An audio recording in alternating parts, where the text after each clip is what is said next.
नमस्कार, स्वागत है आपका सागर कोचिंग सेंटर भगवानपुर में। मैं हूं श्रवण कुमार सागर। आज की इस वीडियो में हम आपके लिए लेकर के आए हरियाणा एनएमएस एग्जाम 30 नवंबर 2025 के लिए मॉडल क्वेश्चन पेपर का लाइव टेस्ट। इसे आप प्रीवियस ईयर क्वेश्चन पेपर भी कह सकते हैं। ये हरियाणा एनएमएस एग्जाम 2022 में पूछा गया ओरिजिनल क्वेश्चन पेपर है, तो इसको देख करके आप समझ सकते हैं कि किस टाइप के प्रश्न आपको एग्जाम में आएंगे और इसका टेस्ट दीजिए। इससे आपको अंदाज़ा हो जाएगा कि आप कितने प्रश्नों का सही उत्तर दे पाते हैं और आपकी तैयारी कैसी है। अगले वीडियो में हम मैथ पेपर भी लेकर के आएंगे, इसलिए चैनल पर नए हैं तो सब्सक्राइब जरूर कर लीजिएगा। इस वीडियो में हम सेट के सभी 90 प्रश्नों का आपको आंसर की भी बताएंगे। पहले आप आंसर दीजिएगा और पीछे से हम इसका जो सॉल्व करने वाला क्वेश्चन होगा उसको सॉल्व भी करेंगे। तो चलिए शुरू करते हैं। पहला प्रश्न है, कौन सी धातु नरम होती है और चाकू से काटी जा सकती है?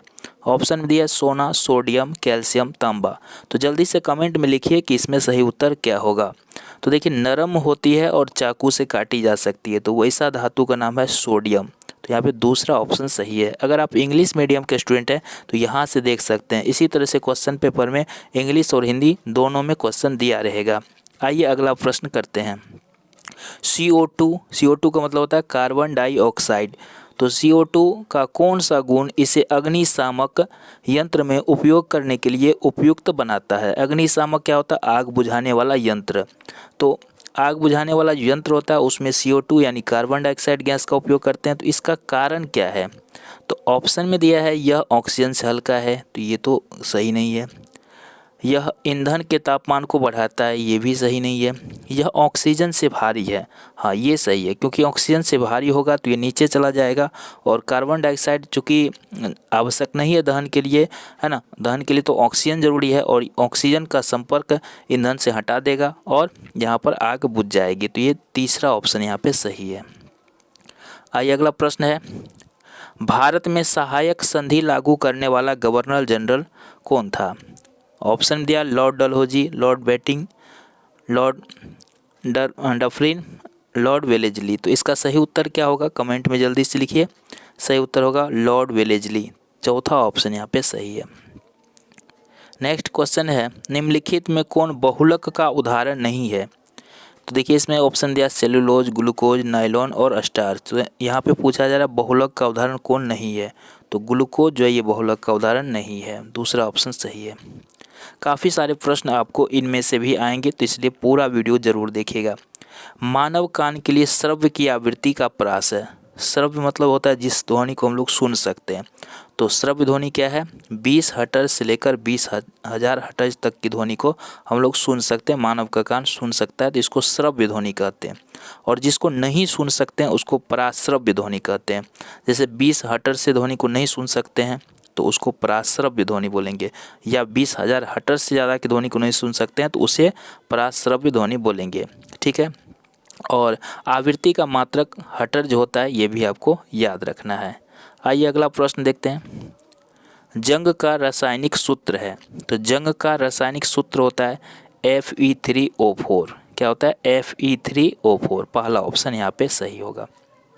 अगला प्रश्न है, त्वरित तूफान के समय छाता लेकर चलना चाहिए, सही है क्या? नहीं है ना। खुले स्थान पर खड़े हो जाना चाहिए, ये भी गलत है।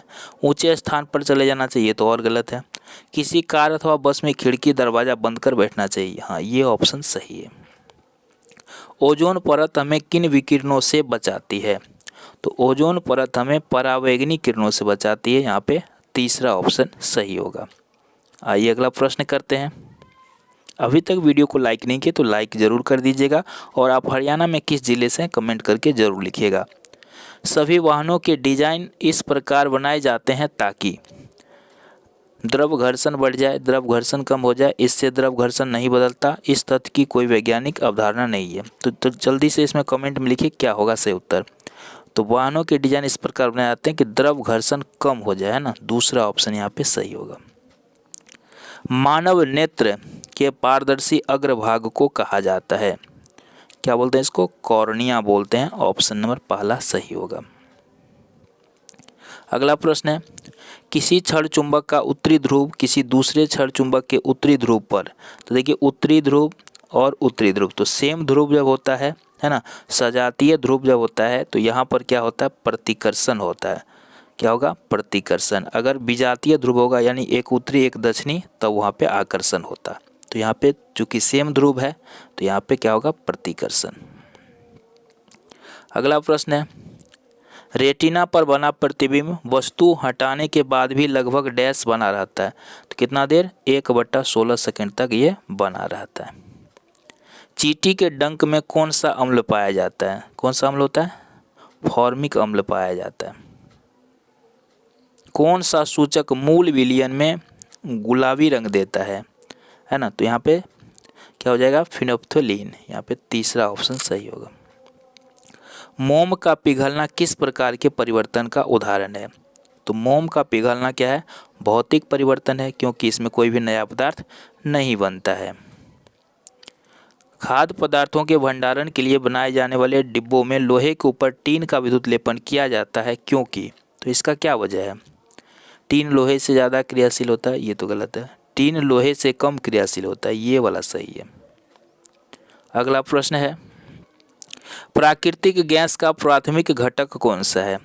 तो प्राकृतिक गैस का प्राथमिक घटक है मीथेन।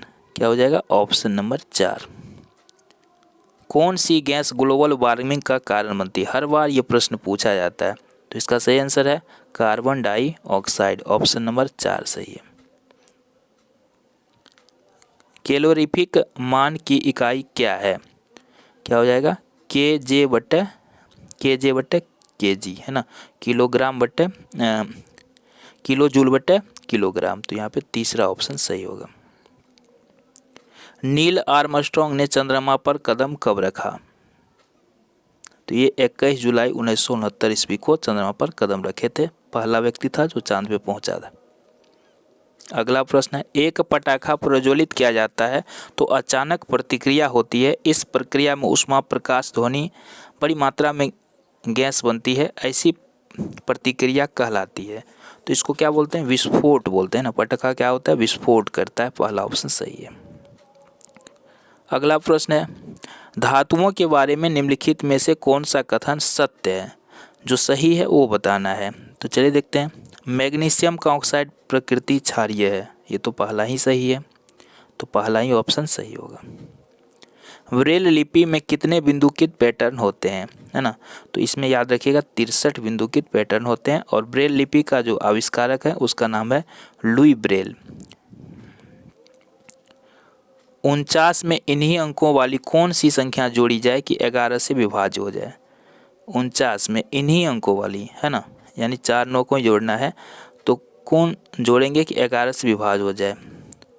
तो यहाँ पे देखिए 11 से विभाज्य भी होना चाहिए, इन्हीं अंकों वाली। तो 4 9, तो इसमें तो 4 9 सब में है। तो किसको जोड़ें कि 11 से विभाज्य हो जाए? तो चलिए ऑप्शन के हिसाब से ट्राई करते हैं।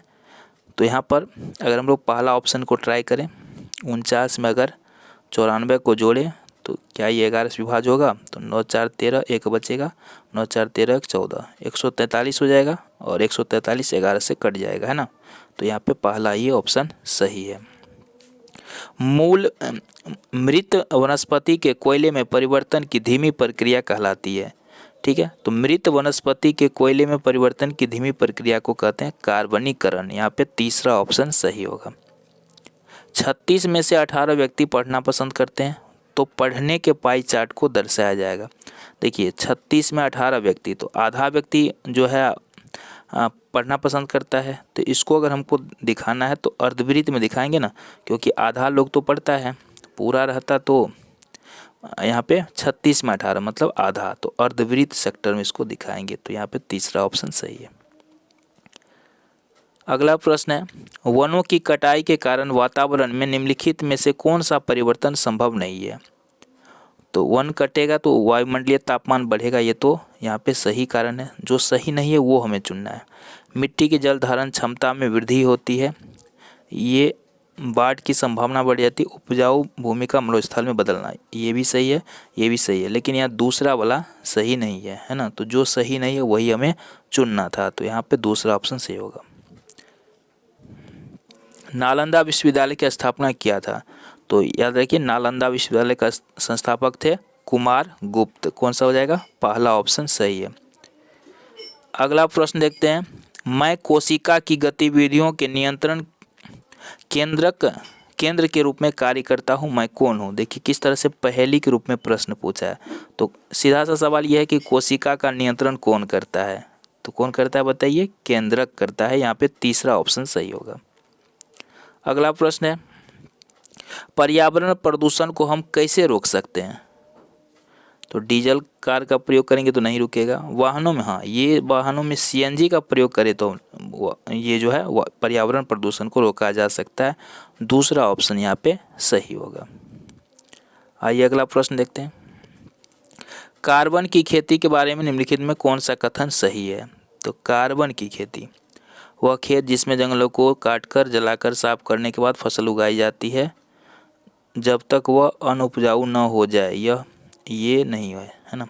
मिट्टी की सेहत उपजाऊपन को सुधार कर फसल देती है तथा रासायनिक रिसाव को जल स्रोतों में कम डालती है, जैव विविधता को बढ़ाती है। हाँ ये वाला सही है, दूसरा ऑप्शन होगा। दो पूर्ण संख्याओं का अंतर 66 है, इसका अनुपात 2:5 है, दोनों संख्याएं हैं। तो इसको कैसे बनाएंगे, तो अनुपात में जब रहे तो इसको मान करके बनाते हैं। कैसे मानेंगे, देखिए दो पूर्ण संख्या है तो माना कि पहला पूर्ण संख्या क्या मानेंगे 5x और दूसरा क्या मानेंगे 2x और दोनों का अंतर दे रखा है 66। तो इसको ऐसे लिखेंगे 5x माइनस 2x, तो कितना हो जाएगा 66।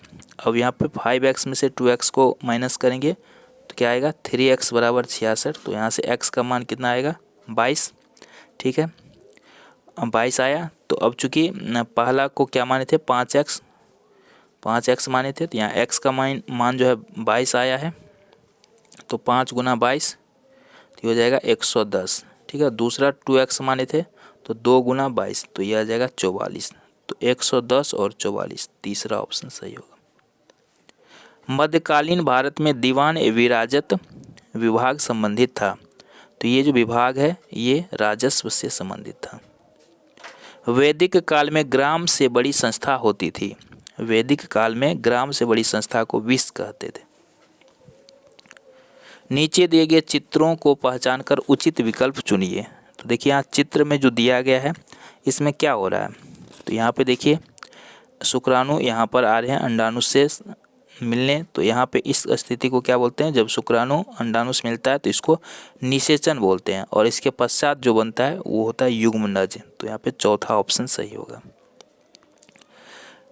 नीचे दिए गए सूक्ष्मजीव और उस समूह का नाम बताइए जिससे यह संबंधित है। तो देखिए यहाँ पे जो सूक्ष्मजीव दिया गया है, एक ब्रेड रोटी में देखिए यहाँ पे बिस्कुट में लगा हुआ, तो इस तरह का जो होता है वो कौन सा होता है, कवक होता है ना। तो यहाँ पे और कौन सा कवक, राइजोपस कवक होता है। तो यहाँ पे दूसरा ऑप्शन सही है।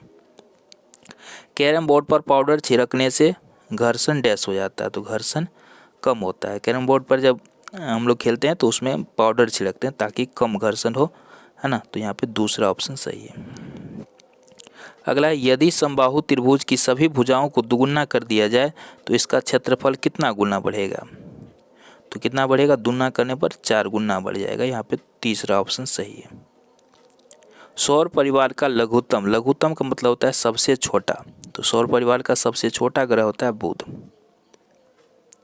अगला प्रश्न है, डैश फर्श की टाइलें रसोई के बर्तन और कपड़े बनाने के लिए इस्तेमाल किए जाने वाला एक प्लास्टिक है जो आग का प्रतिरोध करता है। ये क्या है, मेलामाइन। अगला प्रश्न देखिए, यहाँ पे गणित के भी 20 प्रश्न रहते हैं बीच बीच में। तो -1 और -1 यहाँ बीच में इंटू का चिन्ह गुना करेंगे तो ये हो जाएगा 1। ठीक है, तो 1 का वर्गमूल क्या हो जाएगा, 1 का वर्गमूल तो 1 ही होता है, +1 हो जाएगा ना। यहाँ पे दूसरा ऑप्शन सही होगा।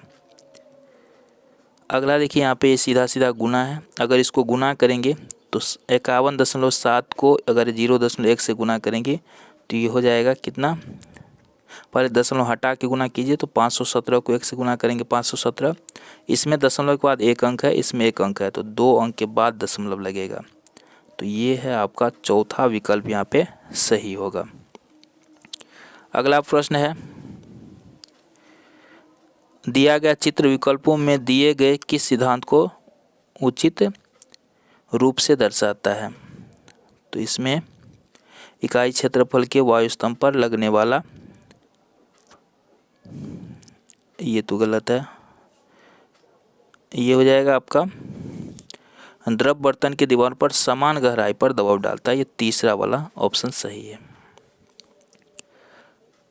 चलिए अगला है, मान लीजिए ए एक अंक है, तो यहाँ पर जो दिया है तो ए का मान पूछता है। तो यहाँ पे देखिए 31 ए, यहाँ पे क्या है 1 ए 3 और यहाँ पे हो गया 501। तो देखिए ए के जगह कितना रखेंगे कि यहाँ पे 1 आएगा। तो ए के जगह हम ऑप्शन ट्राई करते हैं। अगर 8 रखते हैं तो 8 3 11 का 1 आ जाएगा। यहाँ भी ए की जगह 8 रखते हैं तो 8 1 9 और 1 हासिल भी था 10 का 0 1 बचेगा, हो जाएगा है ना। तो यहाँ पे 8 रखना पड़ेगा। पहला ऑप्शन सही है। अगला देखते हैं, घर्षण से ऊष्मा उत्पन्न होती है, इस सिद्धांत को निम्न में से किस क्रियाकलाप द्वारा सिद्ध किया जा सकता है। हाथों को आपस में रगड़कर ऊष्मा उत्पन्न, सही है। माचिस की तिल्ली को माचिस, ये भी सही है। विद्युत मिक्सर को, ये भी सही है। तो यहाँ पे हो जाएगा ऑप्शन नंबर 4। 1 - 1/3 का घन होगा। तो इसको पहले सॉल्व कर लीजिए। 3 को 1 से गुना करेंगे 3 और उसमें से यहाँ पे देखिए इसको साइड वाला से गुना करना है, ठीक है। ऊपर में जो है वही रहेगा, नीचे में जो है वही रहेगा। तो 3 को 1 से गुना करेंगे 3, माइनस है ऊपर में 1 और नीचे में है 3, तो यह आ जाएगा 2/3। अब इसका पूछता है घन, तो घन का मतलब पावर में 3, तो 2 पर पावर 3 का मतलब 8 और 3 पर पावर 3 का मतलब 27। कितना हो गया 8/27। तीसरा ऑप्शन सही है। अगला प्रश्न है, दशांश स्थान तक 13.572 का सही मान है। दशांश का मतलब पहला अंक तक, तो यहाँ पे हमें पहला अंक तक ही लेना है, ठीक है। तो पहला अंक तक ही लेने के लिए दूसरा अंक पर अगर 5 या 5 से ज़्यादा हो तो उसमें से 1 ले लेंगे, ठीक है, बाकी को छोड़ देंगे। तो यहाँ पे दूसरा अंक पे 7 है, यानी 5 से ज़्यादा है, तो 7 में से 1 इसमें जोड़ देंगे, यानी 13.5 है तो यहाँ 6 ले लेंगे, बाकी को यहाँ पे छोड़ देंगे, ठीक है। तो जहाँ तक लेना है उससे आगे अगर 5 या 5 से ज़्यादा हो तो 1 लेके छोड़ते हैं, अगर 5 से कम रहता तो वैसे ही उसको छोड़ देते हैं। तो ये आ जाएगा आपका चौथा ऑप्शन सही है। अगला है, एक्स वाई जेड के गुणक है। तो एक्स वाई जेड के गुणक इसमें से कौन सा है ना। तो यहाँ पे देखिए एक्स वाई जेड के ये सभी गुणक है, तो यहाँ पे चौथा ऑप्शन सही है। प्रबलता कंपन के डैश से निर्धारित की जाती है ना। ध्वनि की प्रबलता निर्धारित किया जाता है आयाम से। पहला ऑप्शन सही है। एक नियमित बहुभुज में सबसे छोटा संभावित आंतरिक कोण कितना हो सकता है। 60 डिग्री हो सकता है, ठीक है। जैसे त्रिभुज बनाते हैं तो इसका सबसे छोटा कोण क्या होगा, नियमित सबसे छोटा त्रिभुज बहुभुज हुआ, 2 भुजा का तो बहुभुज होगा नहीं, कम से कम 3 भुजा वाला होगा, तो सबसे छोटा कोण कितना होगा 60 डिग्री का। टेडपोल को वयस्क मेढक में विकसित करने के लिए आवश्यक थायरॉक्सिन के उत्पादन के लिए पानी में डैश की उपस्थिति की आवश्यकता होती है। आयोडीन होना चाहिए पानी में। उस वृत्त को क्या कहेंगे जिसमें कहेंगे जो बहुभुज के सभी बाह्य किनारों को जोड़ता है। तो इसको हम लोग क्या बोलते हैं, परिवृत्त बोलते हैं। अगला है 100 पर पावर 0, 20 पर पावर 0 और 5 पे पावर 0। तो देखिए किसी भी संख्या पर पावर में अगर 0 हो तो उसका मान 1 होता है। तो 20 पर पावर 0 है तो उसका मान 1, 5 पावर 0 है तो उसका मान 1, तो सबको जोड़ के कितना हो जाएगा 3। तो ऑप्शन नंबर 4 सही है। चलिए अगला प्रश्न देखते हैं। 7 केजी आलू की कीमत 42 रुपये है, तो 96 रुपये में कितने केजी आलू आएंगे। तो सबसे पहले हम 1 केजी का निकालेंगे। जब 7 केजी का 42 है तो 1 केजी हो गया 7 × 6 = 42। अब हमारे पास 96 रुपया है तो कितना आलू आएगा, तो 6 से भाग दे दीजिए 96 में, 16 × 6 = 96। कितना आलू आएगा 16 केजी।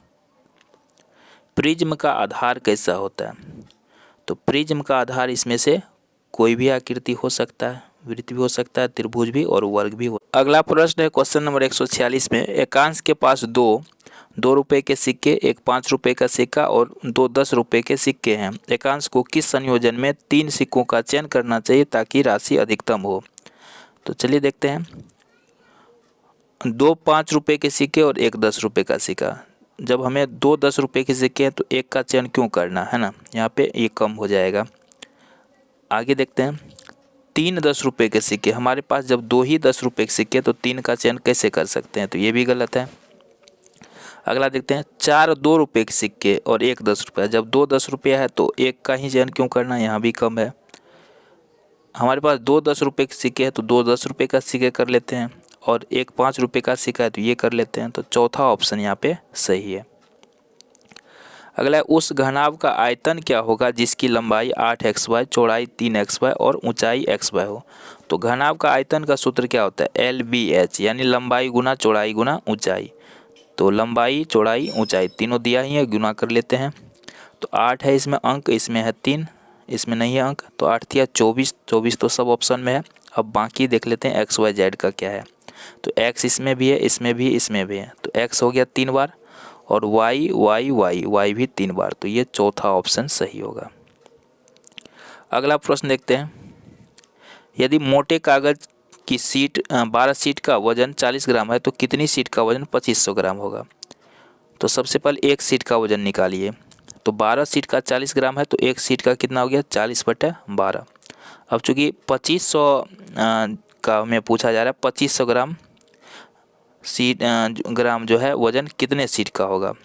तो एक का ये निकल गया 40/12, तो इससे भाग दे दीजिए 2500 में। ठीक है, तो भाग कैसे बनाते हैं, गुना में बदल के, तो ये हो जाएगा 2500 और गुना हो जाएगा 40/12 है तो ये हो जाएगा 12/40। अब ये 0 0 कट जाएगा, यहाँ 4 तिया 12, 250 तिया कितना हो जाएगा बताइए, 750। तो पहला ऑप्शन सही होगा।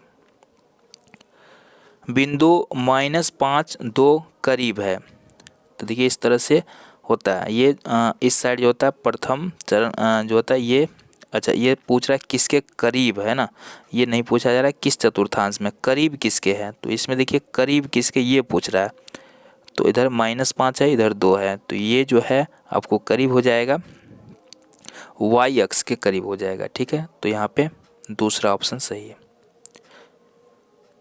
-2/3 में क्या घटाएं कि -1 प्राप्त हो। -2/3 में क्या घटाएं, तो मान लीजिए x घटाते हैं, कितना प्राप्त हो रहा है, -1। तो यहाँ पे हमें मान निकालना है x का, तो -2/3, इधर ये माइनस में है तो इस साइड लाते हैं प्लस में आ जाएगा, x यहाँ माइनस में, इसको उस साइड कर देते हैं प्लस में चल जाएगा।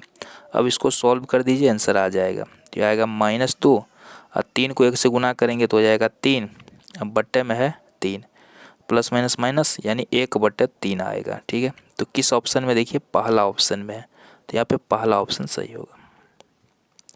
FIR से आप क्या समझते हैं, FIR का फुल फॉर्म क्या होता है, फर्स्ट इन्फॉर्मेशन रिपोर्ट, यानी प्रथम सूचना रिपोर्ट, तो यहाँ पे पहला ऑप्शन सही होगा। अगला है रामसर आर्द्रभूमि क्षेत्र के बारे में निम्नलिखित में कौन सा उत्तर सही है, सही कौन सा ये बताना है। तो भिंडावास वन्य जीव अभ्यारण्य व सुल्तानपुर राष्ट्रीय उद्यान, ये पहला ही सही है। अगला प्रश्न है किस बौद्ध ग्रंथ में 16 महाजनपदों का विवरण दिया गया है। तो यह है अंगुत्तर निकाय में, यहाँ पे कौन सा सही है, तीसरा ऑप्शन सही होगा। निम्नलिखित में कौन सी बीमारी पानी से संबंधित है। तो पानी से क्या होता है, हैजा बीमारी होता है ना, दूषित जल से, तो यहाँ पे दूसरा ऑप्शन सही होगा। चोल प्रशासन में प्रांतों को क्या कहा जाता था। तो इसको बोलते थे मंडल।